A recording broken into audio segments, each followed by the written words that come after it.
They're only getting about 14 cents on the dollar. That's why we're losing them. And that's because there's so many middlemen in between to have that transaction happen to get to that plate. If we can cut all of those middlemen out and connect the consumers directly with the producers as easy as possible, that's how we can accelerate the system. And those relationships are between the two. So our model is we have a 15% commission only on what we help them sell. And 100% of that is designed to go back into marketing, logistics, and software development. So we don't earn a penny from our farmers and ranchers. Also, it's less desirable. Typically, they are only in it for an exit. How can we scale an exit? Our biggest aim to do this, if we are successful in connecting farmers and ranchers as simply as Airbnb or Uber is for their systems, we have a chance to completely reverse where we're headed and diversify and disrupt farms across the nation. But the biggest risk is that $1 billion check shows up to the wrong people in charge of this thing to buy it out, shelve it, or convert it back to what works for them. We have to develop this by and for the people. We launch crowdfunding campaigns. We're working on finding like-minded people that want to see regenerative systems designed. We have investors, they've got to make money. So what we did was we flipped the commercial market and just reversed it. Cisco will go to restaurants and lose money on their food because they have a 400% markup on the chemicals that restaurant's already built by. So trade off food for their other products they own. That's our vision, flip the script. We take a 15% commission, so food is our loss leader, meaning 100% of the value of food produced is designed to make that producer money so more people can do it. And then it's our responsibility to find other ways to make revenue for our investors. But if we truly build a system that exists by and for producers, and the people are the ones dictating what they grow, there's going to be plenty of revenue to find somewhere else to satisfy those that we needed to help us get this off the ground.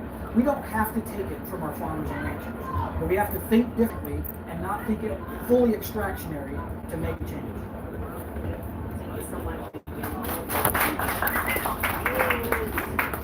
So again, I'm totally in inspired agreement with all you guys. Our version of this is we lead with mission, we stay with mission first, we never compromise mission ever, and we've been tempted for seconds because it's easy to know when you're really clear about what your mission is and why you're doing this.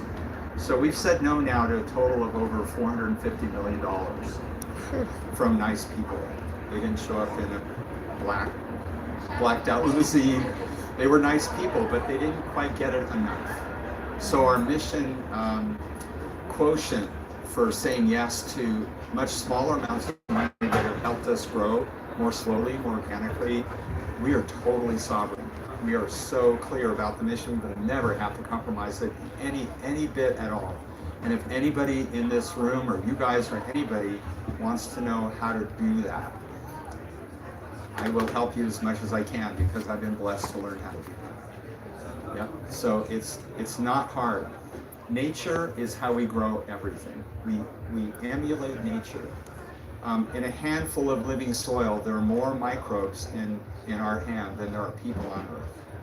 All that intelligence has been designed over 3.5 billion years to balance all our ecosystems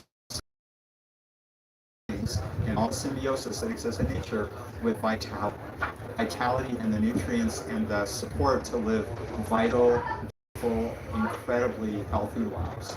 That's what's there for us when we choose it. So in growing our work, we're choosing to emulate that system. So again, a natural ecosystem that is regenerating a community, and food still is the #1 industry on Earth. People spend more money on food on this planet than anything else, more than technology, more than energy, more than anything else. So as we start to redirect some of that food to make it more local, more supportive directly without the middle people of organic farmers, and more supportive of well-being and life, you'll see big change. A simple exercise you can do is if you think, how much in my community do people spend on average a month on their food per person? So you may live in a big place, a small place, you may spend $1,000 on food, you may spend $200 or $300, but including all the people on welfare and all the people that have way more money than they know what to do with and eat really, really well, think of a really low average. Maybe it's $100, $200 a month. That's $200, that's $6.50 a day. That's the big deal. But if even at that low amount, if you multiply it by all the people in your community, you get ungodly numbers, huge numbers. Hundreds of millions of dollars in even small and mid-sized communities spent on food every year. 95+% of that money leaves town and goes to people who don't care if you're sick all the time. So if you capture 10% of that, $20 million a year, $50 million a year, $85 million a year, and you have it circulate locally, like all of us are working on doing in different ways, what do? You create tremendous abundance, and it was always there. It just was directed outward to where it doesn't belong instead of kept local where it can help all of us, right? And the last thing is that when you keep a dollar local and you spend it local in a community, it doesn't just get spent once, it gets spent 3 to 5 times. And that's really exciting. So the abundance is there. The natural system architecture is there. We just look at nature and do the same thing nature's been doing really well. And it goes into all of our relationships. So the game is, how can I be more of that every day? It's really fun. And it feels like vitality. It feels like endless energy. It feels like heartless. And it feels like it's fun.